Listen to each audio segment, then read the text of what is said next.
La science de la création. Nous n'entreprenons jamais quoi que ce soit sans méditation. Nous ne commençons jamais un travail quelconque sans aller dans les profondeurs de notre être pour faire notre contact conscient avec Dieu. Nous sommes un avec Dieu. Moi et mon Père, nous sommes un.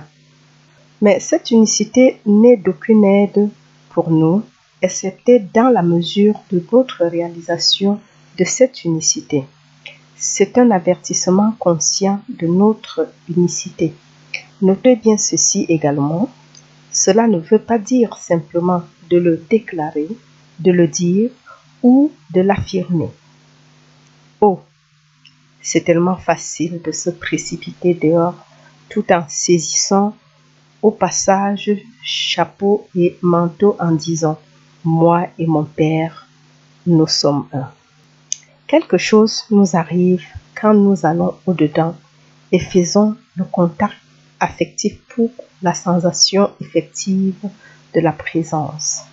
C'est une expérience presque aussi électrique qu'un contact électrique. C'est exactement aussi vibrant et vivant. Dans notre état humain, nous sommes coupés de notre source. C'est cela qui constitue l'état humain. Une personnalité distincte de Dieu, séparée de Dieu. Et alors que, bien entendu, l'état humain est un rêve et nous ne sommes jamais séparés de Dieu, l'effet sur nous est pourtant le même que si nous l'étions. Pour s'élever au-dessus de l'état humain, pour sortir des expériences de l'humanité et des événements humains, il devient nécessaire de réaliser effectivement ce contact, de ressentir que nous sommes réellement un avec Dieu au-dedans de notre être, de ressentir que nous avons réellement Dieu au-dedans de nous. C'est pour cette raison que vous allez trouver dans tous mes écrits que l'attention est attirée sur la nécessité de commencer avec ceci le matin et de le continuer au cours de la journée jusqu'à ce que le sommeil arrive le soir, sur la nécessité de demeurer constamment dans la conscience de la présence de Dieu. Jusqu'ici, nous avons en majeure partie été satisfaits d'apprendre quelque chose de la vérité dans un livre ou de faire une leçon ou de procéder à des affirmations. Cependant, à partir de maintenant, ceci ne va pas suffire. À un moment, pendant le jour et pendant la nuit, vous devez effectuer ce contact conscient avec l'être intérieur, ce que nous appelons Dieu. Ensuite, pendant le reste de la nuit, nous pouvons seulement demeurer dans cela. Vous pouvez simplement vivre en cela, de même qu'après l'avoir fait, vous continuerez simplement dans cette façon de vivre. Mais faites ce contact. Faites qu'il soit une réalité. Je peux vous dire ceci. En proportion où vous faites consciemment ce contact, votre vie va être reconstruite. En proportion où vous apprenez à vous tourner au-dedans avant d'entreprendre quoi que ce soit, qu'il s'agisse d'écrire, de cuisiner, de parler, de faire des courses, quoi que cela puisse être, si vous pratiquez effectivement de vous tourner au-dedans et de faire le contact, votre expérience extérieure sera pénétrée d'esprit, de sagesse divine de conduite divine, de protection, de sûreté et de sécurité. Le monde humain trouve la sûreté et la sécurité dans les dollars ou les armements. Nous trouvons notre sûreté et sécurité dans notre contact avec Dieu. Et nous trouvons que ce contact se manifeste extérieurement dans quoi que ce soit de nécessaire à notre expérience quotidienne. Ce contact avec Dieu peut apparaître extérieurement sous la forme de n'importe quoi, depuis des billets de banque jusqu'à des maisons ou des automobiles. Mais nous ne nous préoccupons pas de l'extérieur. Notre pensée entière est occupée à contacter cet être infini, cette réalité infinie, cette présence divine qui est au-dedans de nous. Jésus l'a appelé le Père et le Père au-dedans. Il vous a dit très clairement que c'était votre Père tout autant que son Père. Par conséquent, s'il était au-dedans de lui, il doit être au-dedans de vous. À quoi sert-il d'avoir un Père intérieur si nous ne nous tournons pas vers lui? Lisez l'histoire du Fils prodigue. Il avait un père riche aussi, mais il ne s'est pas tourné vers le Père. Il s'est tourné vers lui-même et a terminé avec des pauvres. Mais notre foi entière et notre confiance et notre espoir sont dans ce pouvoir que Paul a appelé le Christ qui vit en moi. Soyez pourtant certains que dire simplement le Christ qui vit en moi ne va pas le mettre à jour. Vous devez le contacter. Ce serait comme d'aller au cinéma ce soir tout en disant « Monsieur Goldsmith va enseigner ». Bien sûr qu'il va le faire, mais pas vous. Il faut que vous soyez ici en conscience. Vous pourriez dire alors « Je n'ai pas besoin d'être ici en personne ». Et ceci serait vrai. Ce serait tout à fait possible si quelques raisons légitimes surgissaient que vous restiez chez vous tout en recevant pourtant le message parce que l'enseignement vient réellement de Dieu. Mais il n'est pas tellement certain que vous puissiez sortir dans un dancing ou un cinéma et le recevoir tout de même. Ne croyez pas que vous pouvez sortir dans le monde et pourtant recevoir la lumière divine s'écoulant vers vous du dedans. Bien sûr, il est vrai qu'ayant effectué votre contact, vous pouvez aller ensuite faire vos affaires. C'est ce que nous allons faire tout de suite. Nous allons faire notre méditation. Nous allons prendre comme première pensée ou idée la réalité de l'être. Ayant déclaré cela, tournons-nous vers le dedans et reposons-nous et voyons quel message nous vient du dedans. Ne doutez jamais un seul instant que vous allez recevoir une réponse à votre prière ou méditation.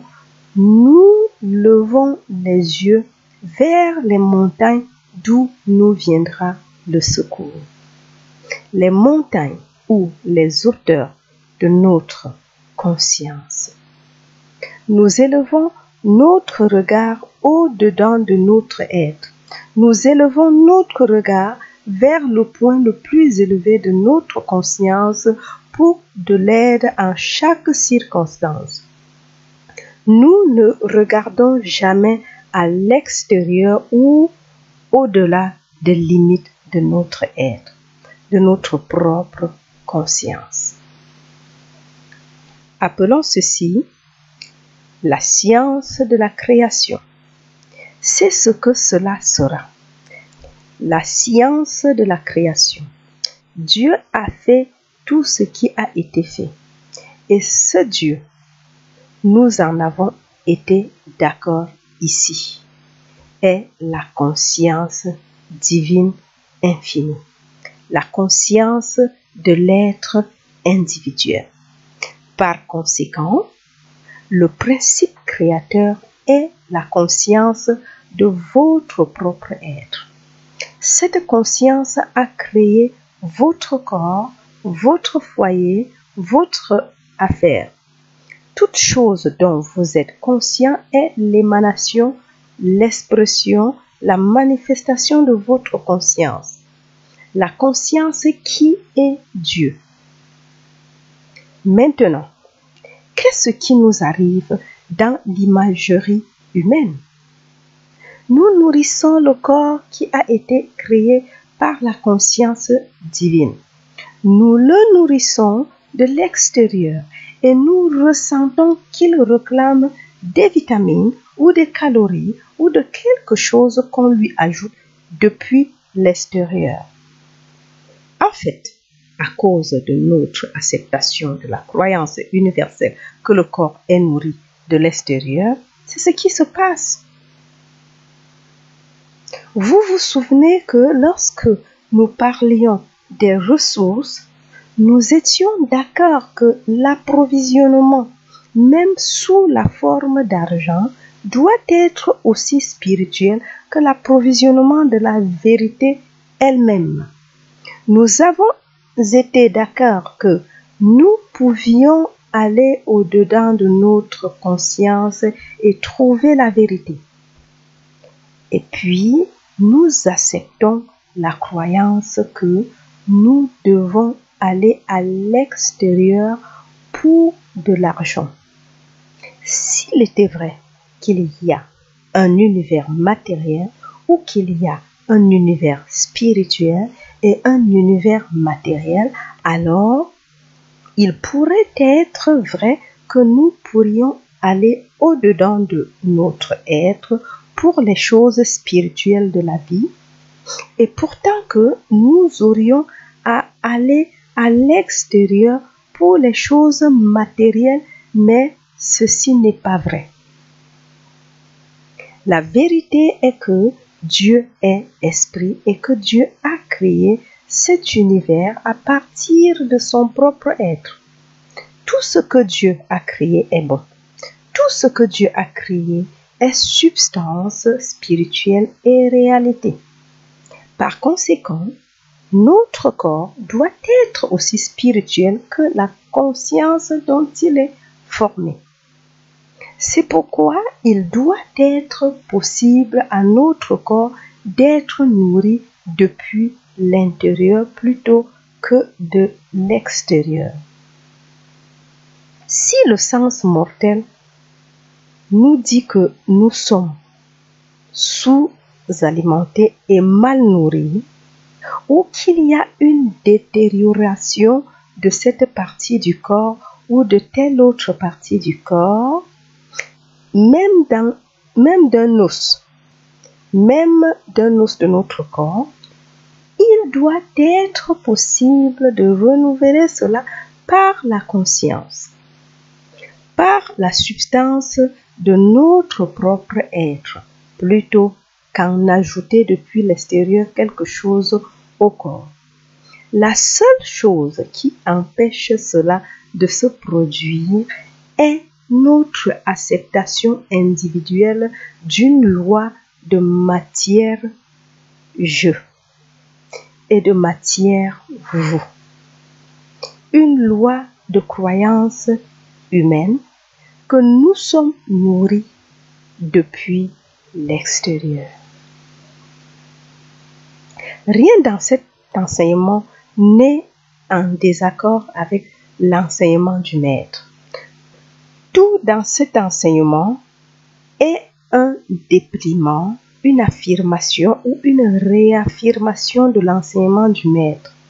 Quand les disciples sont venus à lui en disant « Maître, nous avons de la nourriture pour toi. » Il a répondu « J'ai à manger une nourriture que vous ne connaissez pas. » Ce qu'il voulait dire était qu'il était nourri de l'intérieur, du dedans. Même au sens humain, nous pouvons noter un fait intéressant. Les gens en Europe ont été sous-alimentés et mal nourris pendant des années et des années et des années du fait des conditions là-bas. Pourtant, ils montrent qu'ils peuvent continuer à vivre et même à jouir d'une vie en bonne santé avec beaucoup moins de nourriture exogène qu'on aurait auparavant cru possible pour vivre. Une lettre que j'ai reçue d'Allemagne affirme que les gens là-bas ont presque moins de maladies depuis qu'ils ne mangent pas trop. C'est une bénédiction qu'ils ont. Ils ont à aller très peu chez les médecins et ont très peu de maladies. Comme cela serait encore plus vrai si nous pouvions continuer à partir de là et tirer l'énergie de la substance qui a formé originellement notre corps. La conscience, la vie elle-même, l'esprit a formé cette chose que nous appelons votre corps et mon corps. Et cet esprit, cette substance est la nourriture qui le nourrit. Quand nous inversons la croyance universelle que nous sommes nourris de l'extérieur, que les aliments que nous ingurgitons dans notre système nourrissent notre corps et que nous accepterons consciemment la vérité que nous sommes nourris de l'intérieur, que la conscience qui a formé le corps le nourrit et le maintient et le soutient dans l'éternité, alors nous trouverons le corps en train de répondre à la loi spirituelle. Nous pourrons continuer à manger, quoique je sois affirmatif sur un point. L'appétit changera. Vous désirerez une autre sorte d'aliment ou moins de certaines nourritures. Pourquoi? Parce que personne ne peut manger quand il est rassasié et vous serez rassasié quand vous attirerez 24 heures par jour de la nourriture spirituelle depuis l'intérieur. Nous exigeons la quantité de nourriture que nous prenons seulement parce que nous ne sommes pas nourris de l'intérieur, du dedans. Donc, si Dieu, l'Esprit, la conscience divine, est le principe causal de notre corps, tout autant que de notre affaire, de notre foyer, de nos activités sociales, Dieu est la conscience divine de notre être, la substance de notre être, la loi de notre être.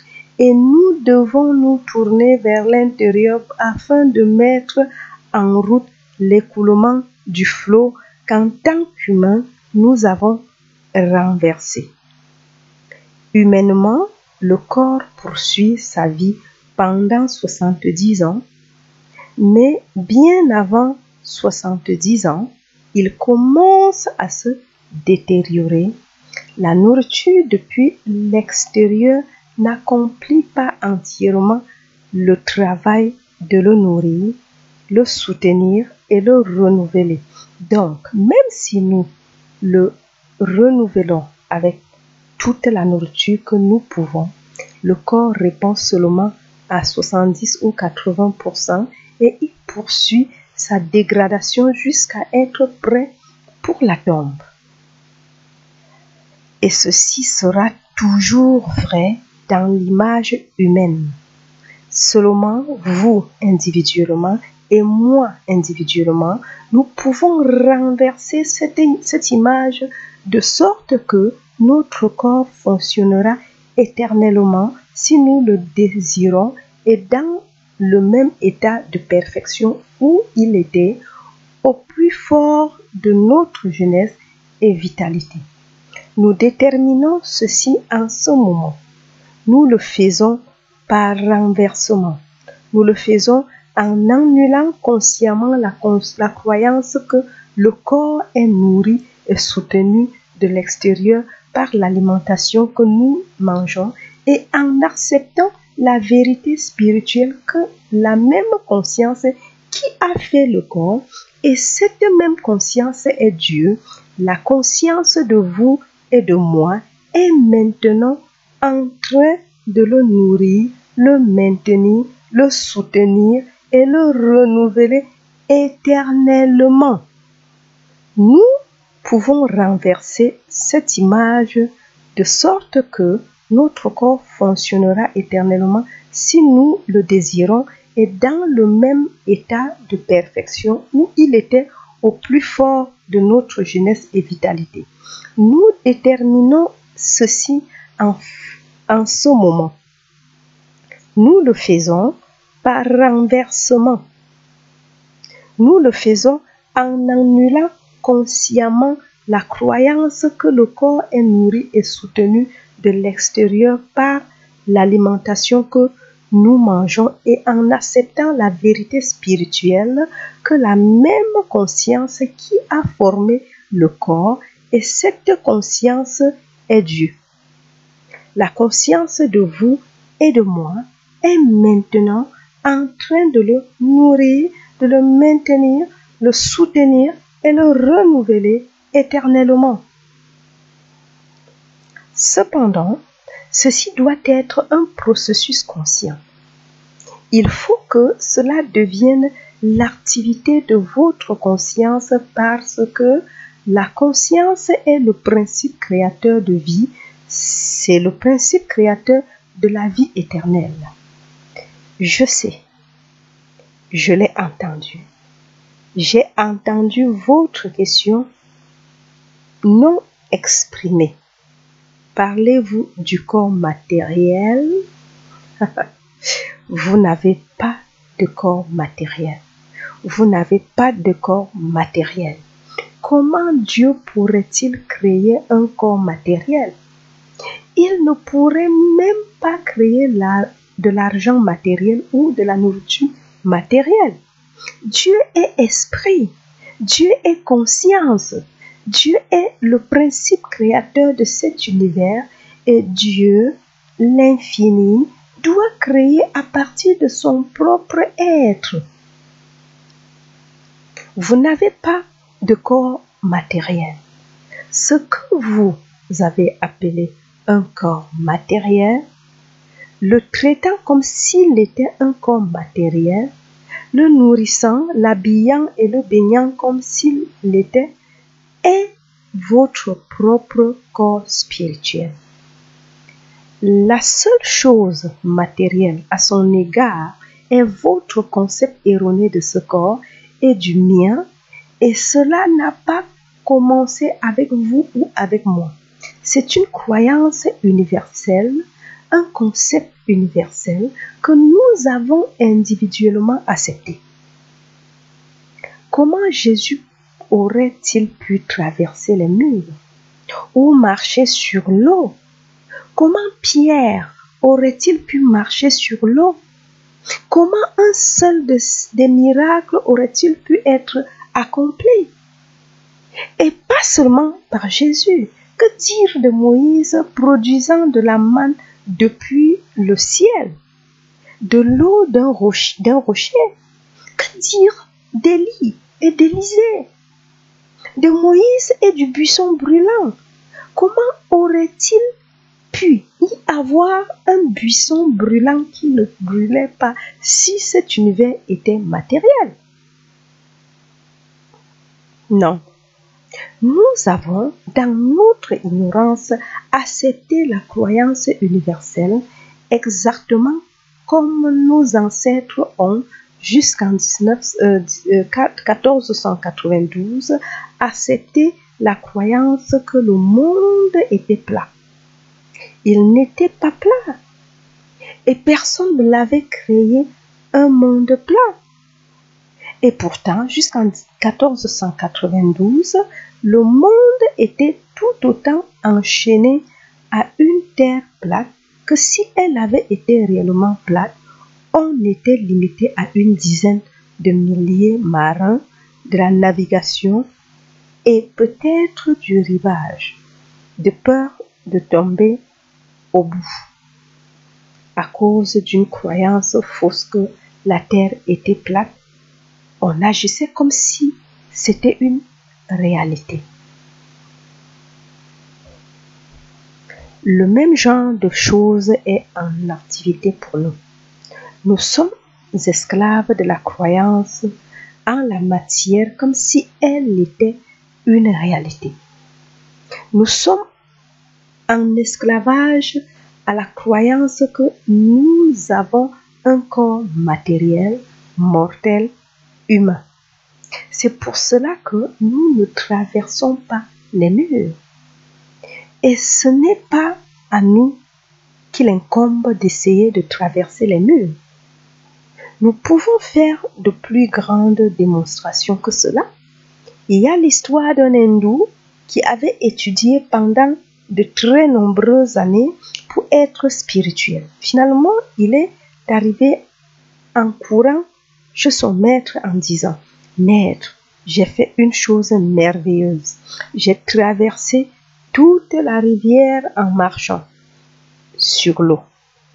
Maître, j'ai fait une chose merveilleuse. J'ai traversé toute la rivière en marchant sur l'eau.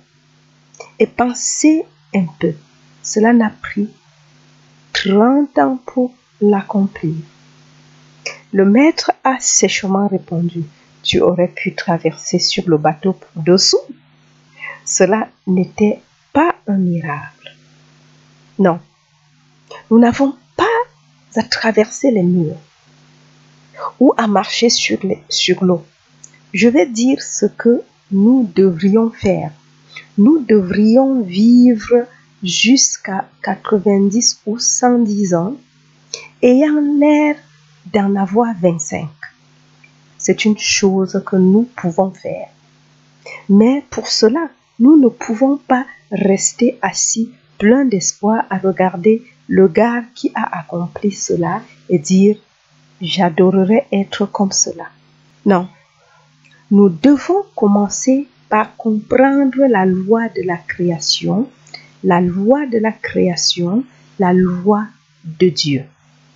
Dieu est votre conscience individuelle et par conséquent, c'est votre conscience individuelle qui crée, alimente, nourrit, supporte et maintient votre corps et sa santé, son harmonie, sa beauté.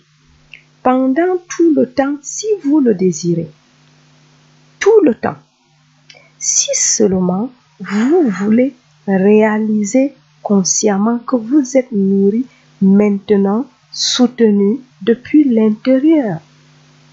Si vous voulez le faire, il en sera ainsi pour vous, bien sûr.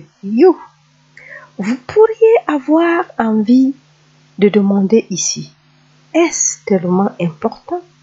Oui, c'est important.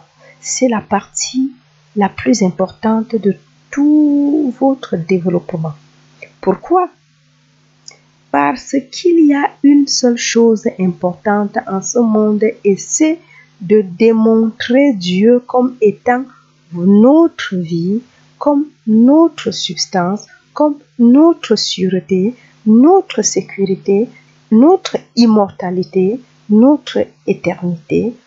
Prouver que Dieu est la seule loi de notre être. Pourquoi? Parce qu'il y a une seule chose importante en ce monde et c'est de démontrer Dieu comme étant notre vie, comme notre substance, comme notre sûreté, notre sécurité, notre immortalité, notre éternité. Prouver que Dieu est la seule loi de notre être. Il est vrai que Dieu est la seule loi de notre être, que nous sommes totalement gouvernés par Dieu, maintenus par Dieu, supportés par Dieu. Alors, nous devrions l'extérioriser en jeunesse, et beauté, et vitalité, et force. L'extérioriser comme intelligence, un mental sain, santé et tout le reste de ses qualités divines. En d'autres termes, y a-t-il une vertu quelconque à prêcher cette vérité et puis à extérioriser l'opposé? Non, il n'y a aucune.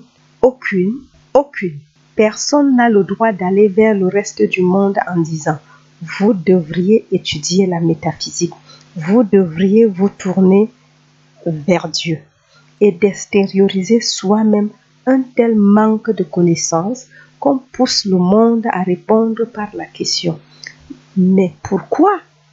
C'est par leurs fruits que vous les reconnaîtrez. C'est par leurs fruits que vous les connaîtrez. » Vous avez tous été des étudiants de la métaphysique depuis de nombreuses années. Demandez-vous à vous-même, est-ce que je montre la démonstration la plus élevée dont je suis capable?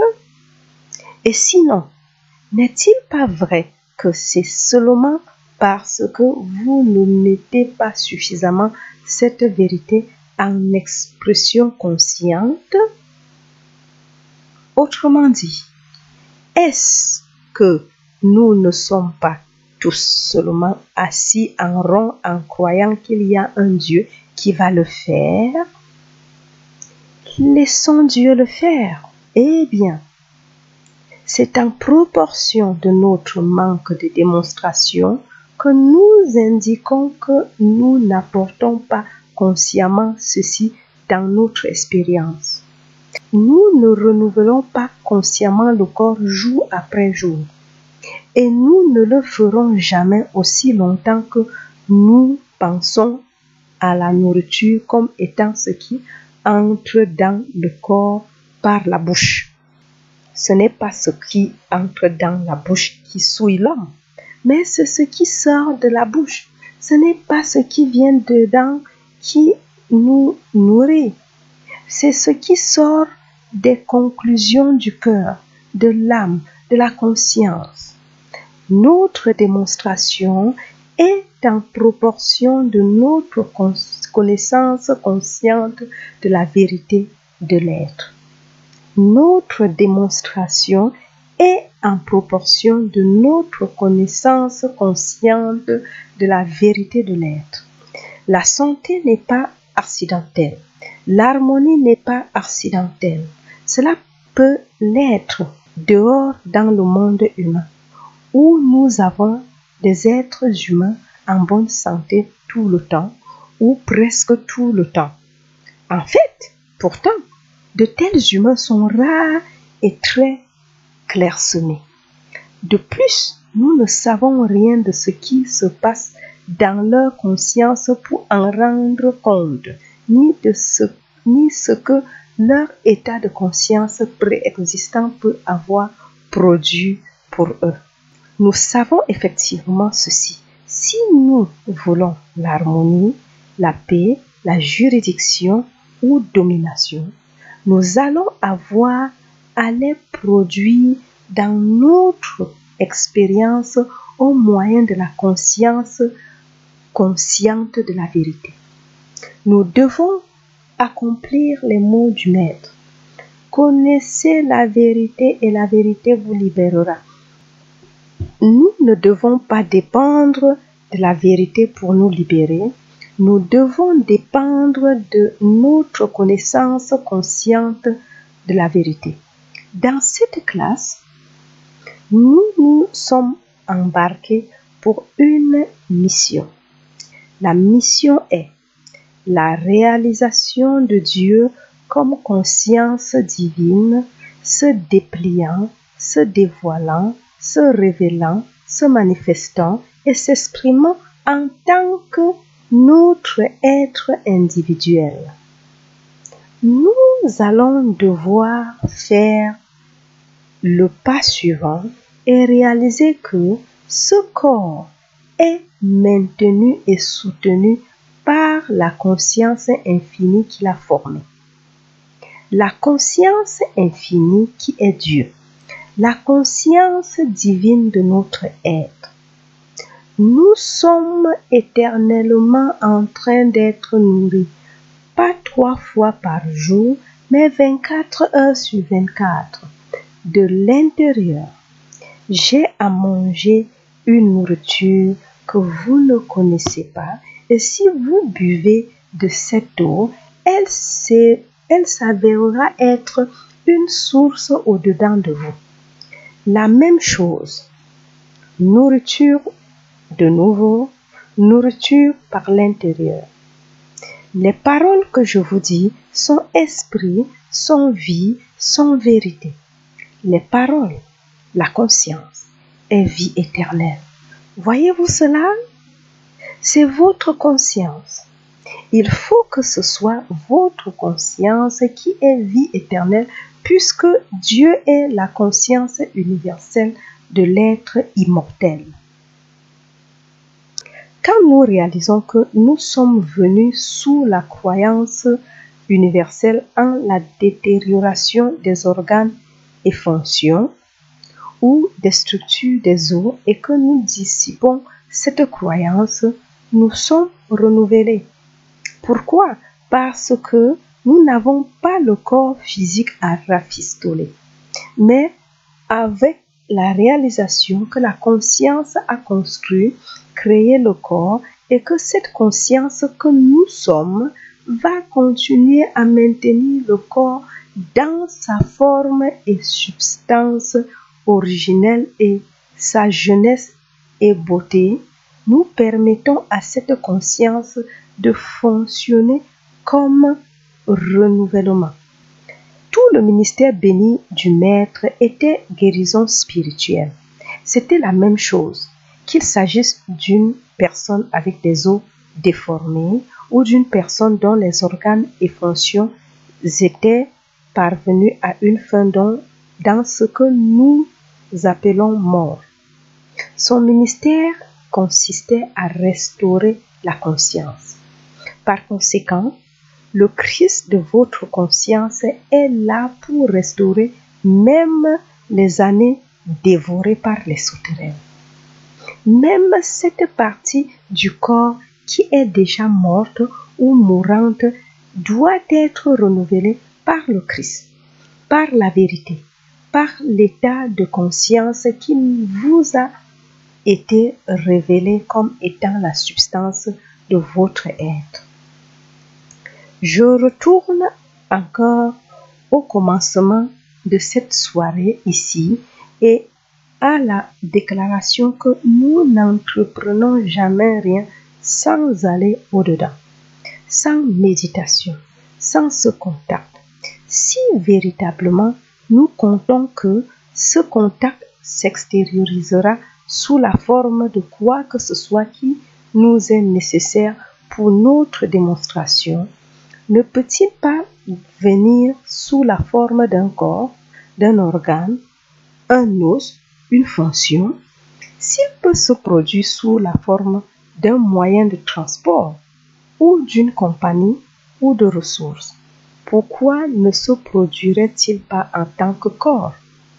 Eh bien, il devrait. Et il se produira sous chaque forme concevable nécessaire à l'accomplissement de la mission messianique qui est la vie éternelle.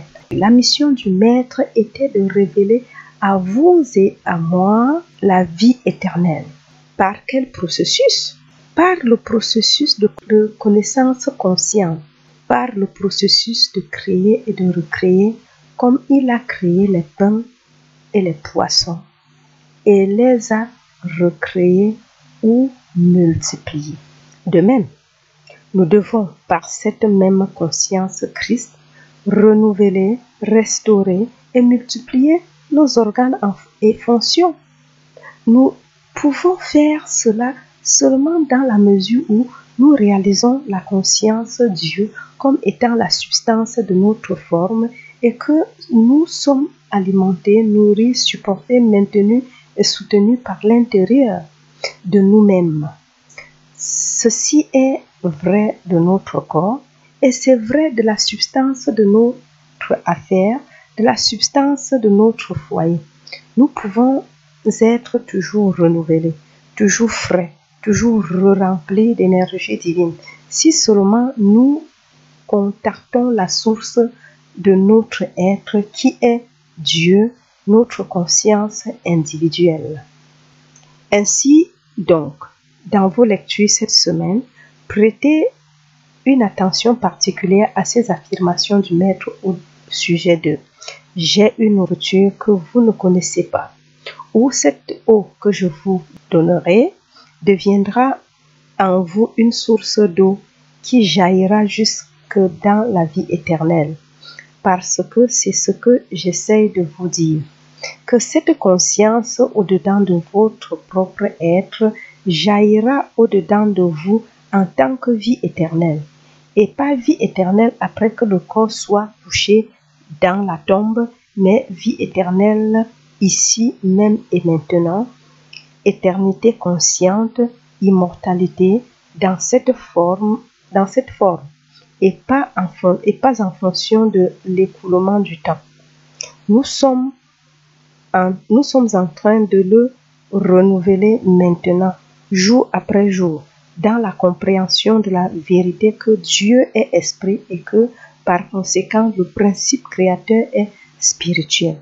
Et que ce qui est créé est spirituellement auto-supporté, auto-soutenu et auto-maintenu. C'est cela la source éternelle d'eau et la nourriture dont le monde extérieur ne sait pas. En allant au-dedans pour méditer, pour toucher cette réalité de notre être, réalisons consciemment ceci. Voulez-vous que chaque fois que nous touchons cette chose intérieure, la vie nouvelle arrive en s'écoulant. Elle rend la chair vitale et ferme et forte parce qu'elle est imprégnée depuis le dedans. C'est la conscience qui fait cela, la conscience qui est Dieu. Quand nous sommes en silence, c'est un traitement.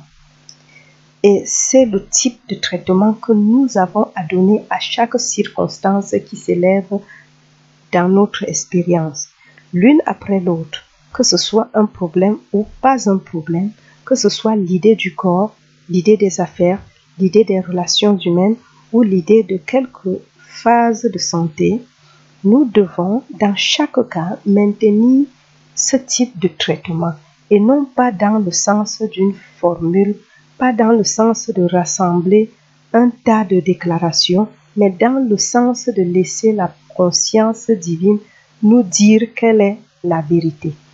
Maintenant, vous devez vous souvenir que ce n'est pas moi qui suis en train de vous dire la vérité au sujet de votre corps ou au sujet du principe créateur de la vie. C'est la conscience divine venant à vous et vous disant ce qu'est la vérité sur la création et sur cela qui crée le corps. Un traitement ne doit pas consister à être assis et à suivre un rituel de déclaration successive au sujet de la vérité. Un traitement doit être de s'asseoir et de se tourner vers le Père au-dedans et de dire quelle est la vérité au sujet d'affaires, au sujet du corps, au sujet de santé, au sujet de mon prochain, au sujet de cette croyance universelle de guerre. Et puis de laisser la conscience divine vous le dire.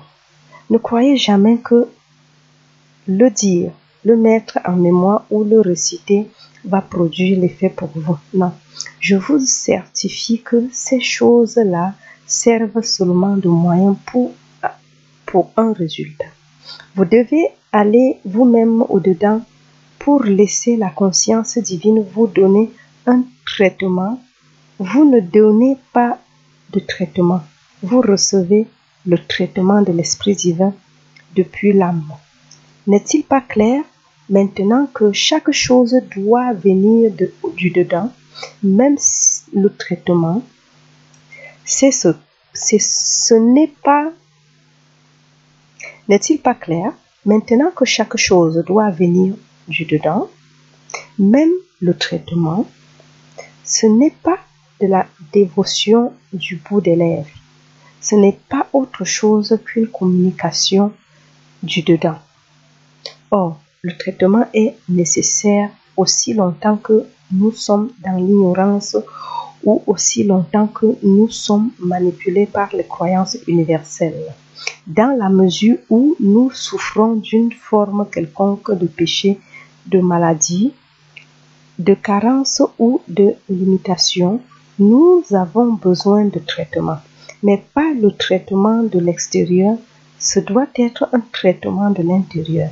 Alors, vous constaterez que ce traitement-là est substance, est pouvoir, est loi. Ne vous êtes-vous pas demandé quelquefois, après vous être remémoré dans un tas de ces affirmations préfabriquées et les avoir fidèlement répétées et répétées et répétées, pourquoi vous n'obteniez pas la santé, l'harmonie, la richesse que vous en attendiez? Eh bien, c'est parce qu'elles étaient extérieures à vous. Vous étiez en train de fourrer de la suire dans une poupée. Vous étiez en train de vous farcir d'un traitement suire préfabriqué. Un traitement ne doit pas consister à être assis et à suivre un rituel de déclaration successive au sujet de la vérité.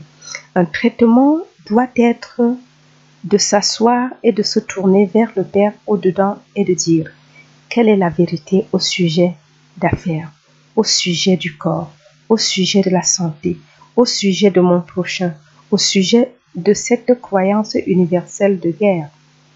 Et puis de laisser la conscience divine vous le dire. Ne croyez jamais que le dire, le mettre en mémoire ou le réciter va produire l'effet pour vous. Je vous certifie que ces choses-là servent seulement de moyen pour un résultat. Vous devez aller vous-même au-dedans pour laisser la conscience divine vous donner un traitement. Vous ne donnez pas de traitement, vous recevez le traitement de l'Esprit divin depuis l'âme. N'est-il pas clair maintenant que chaque chose doit venir au-dedans, même le traitement, ce n'est pas la dévotion du bout des lèvres, ce n'est pas autre chose qu'une communication au-dedans. Or, le traitement est nécessaire aussi longtemps que nous sommes dans l'ignorance ou aussi longtemps que nous sommes manipulés par les croyances universelles, dans la mesure où nous souffrons d'une forme quelconque de péché, de maladie, de carence ou de limitation, nous avons besoin de traitement, mais pas de traitement de l'extérieur, ce doit être un traitement de l'intérieur. Alors vous constaterez que ce traitement-là est substance, est pouvoir, est loi. Ne vous êtes-vous pas demandé quelquefois après vous être remémoré un tas de ces affirmations préfabriquées et les avoir fidèlement répétées et répétées et répétées, pourquoi vous n'obtiendrez pas la santé, l'harmonie, la richesse que vous en attendiez? Eh bien, c'est parce qu'elles étaient extérieures à vous. Vous étiez en train de formuler de la suire dans une poupée. Vous étiez en train de vous farcir d'un traitement suire préfabriqué. Ce traitement-ci, le nôtre, est un traitement simplement de paix. C'est un traitement de conscience s'exprimant elle-même. Ce n'est aucune pensée préfabriquée. Il vient entièrement et directement par le canal de la méditation et c'est dans cette proportion-là qu'il y aura des résultats. Il portera des fruits de guérison et de santé améliorée.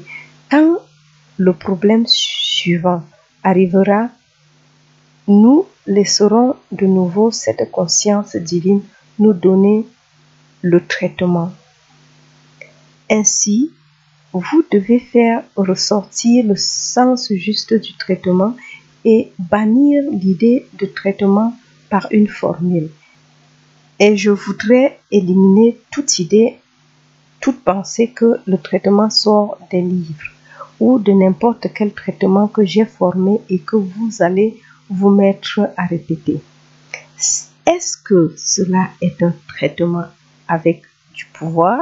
Non, non, non. Le traitement est puissant seulement quand il perce avec derrière lui tout le pouvoir de Dieu.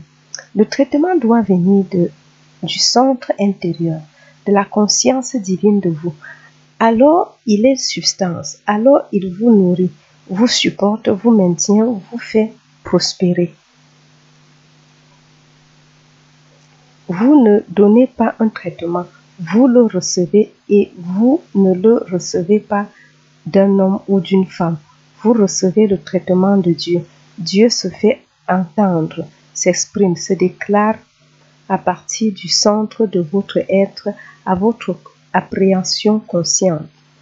Et ce traitement est un principe créateur. En fait, il vous crée à nouveau. Si quelque chose perce spirituellement, si cela vient de Dieu, cela vous renouvellera. Cela vous renouvellera. Vous renaîtrez et vous mourrez chaque jour à la chair. Et par ceci, je ne veux pas dire trépasser. Je veux dire que vous perdrez l'état mortel et obtiendrez l'immortalité ici et maintenant. Vous perdrez la vieillesse et gagnerez la jeunesse. Vous perdrez la chair fanée et la trouverez renouvelée si le traitement vient du dedans, si la substance de la vérité, si cela provient de la conscience jusqu'à vous, tel est le vrai sens du traitement, le sens réel du traitement.